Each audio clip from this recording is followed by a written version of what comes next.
Pego o telefone e ligo. Alô, presidente Trump? Aqui é o Belei. É, o professor Belei.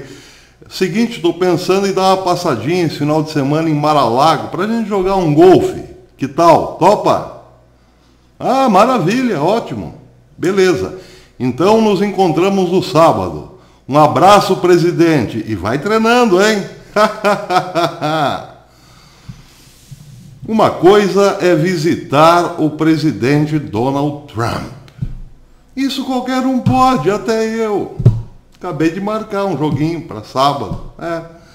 Eu fiz assim golfe, mas o golfe não é assim, o golfe é assim. Bem, eu tenho tempo de aprender alguma coisa até sábado. Isso qualquer um pode. Outra coisa muito diferente é visitar o presidente Donald Trump, sair de lá com uma série de negócios assinados.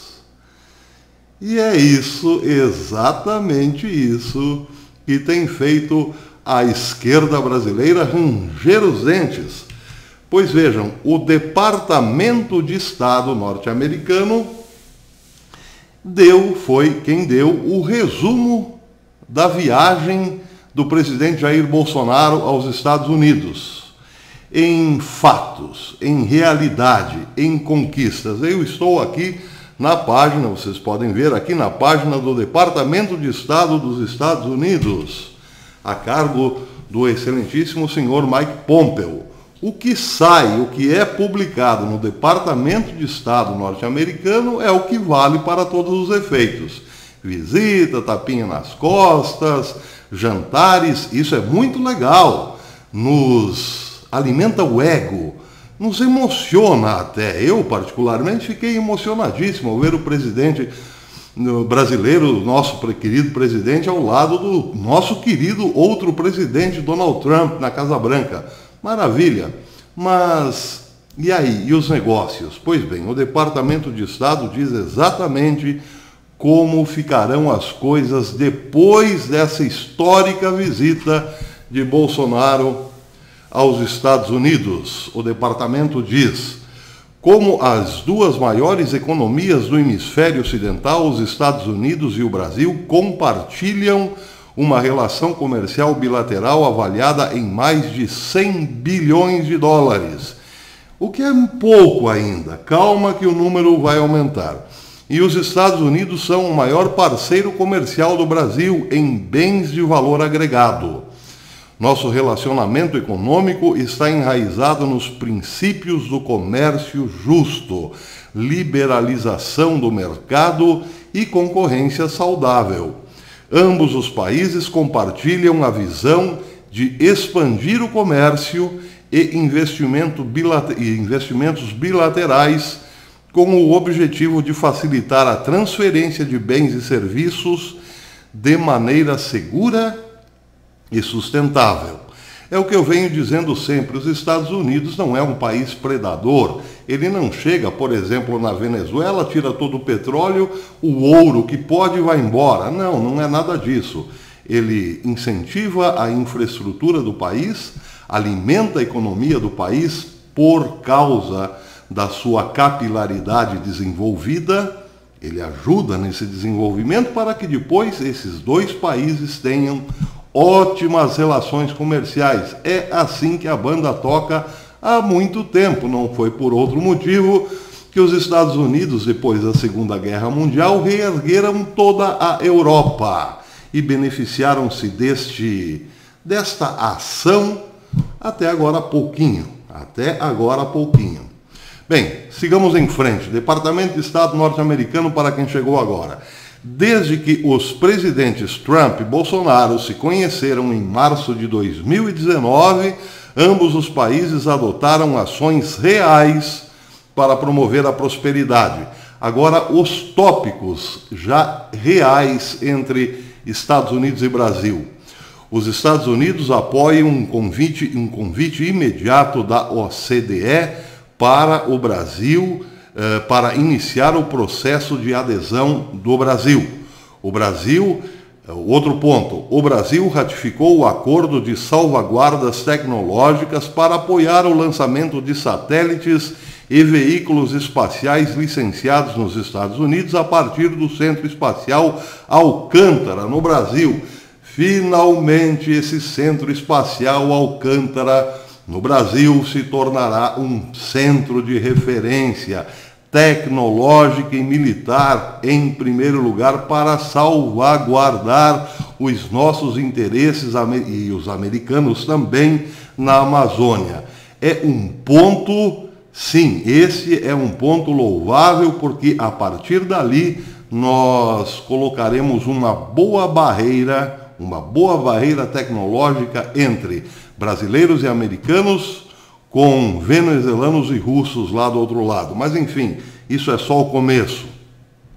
Outro ponto, o Ophelia Biodiversity Fund, cujo desenvolvimento foi apoiado pela USAID, foi lançado oficialmente e tem como objetivo arrecadar 100 milhões de dólares para investimento de impacto em empresas de conservação da Amazônia. Uma coisa está ligada à outra. Esse tópico certamente está ligado ao anterior. Outro tópico: o Brasil expandiu o acesso ao seu mercado de trigo, estabelecendo uma cota isenta de impostos de 750 mil toneladas para o trigo importado. Outro ponto: facilitamos as viagens entre os Estados Unidos e o Brasil. Os Estados Unidos lançaram o programa piloto DHS Trusted Travel Global Entry e o Brasil isentou os cidadãos dos Estados Unidos de requerimentos de visto de turista, poupando dezenas de milhões de dólares a turistas e viajantes de negociantes nos Estados Unidos e levando a um aumento de 39% dos viajantes dos Estados Unidos para o Brasil, desde a implementação do acordo. Outro ponto importante: os brasileiros que estudam nos Estados Unidos aumentaram quase 12% em 2018. Vejam, os brasileiros, esse número, esse aumento quer dizer mais brasileiros sendo realmente, vamos dizer assim, educados. Educação é fundamental. Como nós sabemos que no Brasil não há mais educação, pelo menos alguns brasileiros estão se salvando em estudar na América, porque aqui, vocês bem sabem, educação no Brasil virou escolinha do MST há muito tempo. Ninguém aprende nada, mas, enfim, bom, alguns brasileiros estão se salvando nessa área. Os brasileiros que estudam nos Estados Unidos aumentaram quase 12% em 2018 e 10% em 2019, isso de aumento, tornando o Brasil o 9º maior remetente de estudantes estrangeiros para os Estados Unidos. Ó, glória! Os estudantes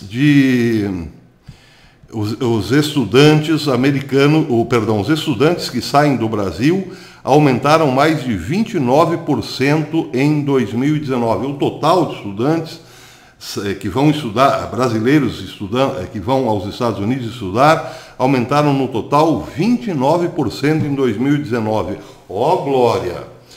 Os Estados Unidos, outro ponto importante, os Estados Unidos e o Brasil realizaram o diálogo comercial Estados Unidos-Brasil em setembro de 2019 e retomaram o Fórum Estados Unidos-Brasil de novembro de 2019 e acabaram de lançar um novo Fórum Estados Unidos-Brasil de Energia em fevereiro de 2020, recentemente, com a participação do setor privado. Outro ponto importante: nossos países estão aumentando a cooperação no financiamento de projetos de infraestrutura, inclusive sob a iniciativa América Cresce, Crescimento nas Américas. Bem, agora a avaliação de toda essa história pelo Departamento de Estado norte-americano. Como as duas maiores democracias do hemisfério, estamos aprofundando nossa cooperação para promover os direitos humanos e a democracia em toda a região. Então vejam que essa relação com o Brasil estabelecerá também uma política para a região. E é claro que na região nós temos casos cancerígenos, por exemplo, como o da Venezuela, que é preciso ser extirpado, mas é primeiro, antes necessário, uma base sólida na relação entre Brasil e Estados Unidos. E é isso que está sendo conquistado com essa aproximação entre Bolsonaro e Donald Trump. Ó glória! Sigamos em frente. Os Estados Unidos aplaudem o Brasil por sua liderança em apoiar a restauração da democracia e o fim da crise humanitária na Venezuela. O Departamento de Estado diz com todas as letras, e o fim da crise humanitária na Venezuela, bem como o apoio constante do Brasil à democracia na Bolívia e Nicarágua. Nicarágua, já estamos na América Central, vejam que desta amizade vai resultar sim 2 polos irradiadores que se encontram, ou melhor, que juntos cobrem as 3 Américas, principalmente os nossos problemas internos na América do Sul, mas também expandir-se-á esta política para a América Central. Isso quer dizer o seguinte, um golpe fatal sobre o Foro de São Paulo está por vir. Não, exageros à parte. O Programa Brasileiro de Acolhimento e Integração de Venezuelanos Vulneráveis, Operação Acolhida, é um modelo para a região, diz o Departamento de Estado norte-americano. Outro ponto da avaliação. Desde o ano fiscal de 2017, os Estados Unidos forneceram 46 milhões, dos quais quase 42 milhões são para assistência humanitária, para apoiar os esforços do Brasil em fornecer serviços para migrantes e refugiados venezuelanos vulneráveis. Está sendo, evidentemente, que aí está sendo falado de um caixa. Está sendo preparado um caixa, porque quando a coisa esquentar lá para o lado do ditador Maduro, é claro que muita gente fugirá às pressas da Venezuela. E pode acontecer nas nossas fronteiras o que tem acontecido, por exemplo, esse fluxo de pessoas de Idlib até a Turquia. Mas esta ação está sendo prevista com boa antecedência. Portanto, o Departamento de Estado cita aí uma espécie de caixa, uma caixinha para depois resolver os problemas sem atropelo, porque o problema virá. Bem, para completar, diz o Departamento de Estado norte-americano, os Estados Unidos e o Brasil compartilham a cooperação de longa data em questões de segurança e nossa cooperação em defesa está no nível mais forte em muitos anos, provavelmente durante todos os anos desde a criação de Brasil e Estados das Repúblicas, Brasil e Estados Unidos. Pois é, os militares, os nossos militares, perderam essa chance nos anos 70 de criar, sim, laços sólidos com os Estados Unidos. Mas, enfim, graças a Deus, nunca é tarde para fazer a coisa certa. Estamos expandindo nossa colaboração para enfrentar desafios como narcotráfico, tráfico de armas, terrorismo, crimes cibernéticos e lavagem de dinheiro. O presidente Donald Trump designou o Brasil como um grande aliado não pertencente à OTAN em julho de 2019, abrindo mais oportunidades para a cooperação em defesa. Os Estados Unidos receberam o plenário do Fórum de Segurança Permanente dos Estados Unidos-Brasil em outubro de 2019. E, finalmente, Estados Unidos e Brasil estão trabalhando para agendar um diálogo em nível técnico de manutenção da paz, a fim de identificar oportunidades para o desenvolvimento colaborativo da capacidade de países, de outros países, de implantar efetivamente forças de manutenção da paz. Bem, Este é, portanto, o relato oficial, como vocês estão vendo aqui, do Departamento de Defesa dos Estados Unidos, cujo título é Estados Unidos e Brasil, parceiros para um hemisfério próspero. Pois bem, meus amigos, o que podemos esperar disso?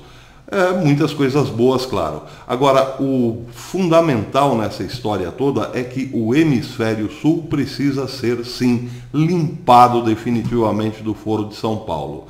E a ação já começou. Pois é, Maduro que se vire. Até depois.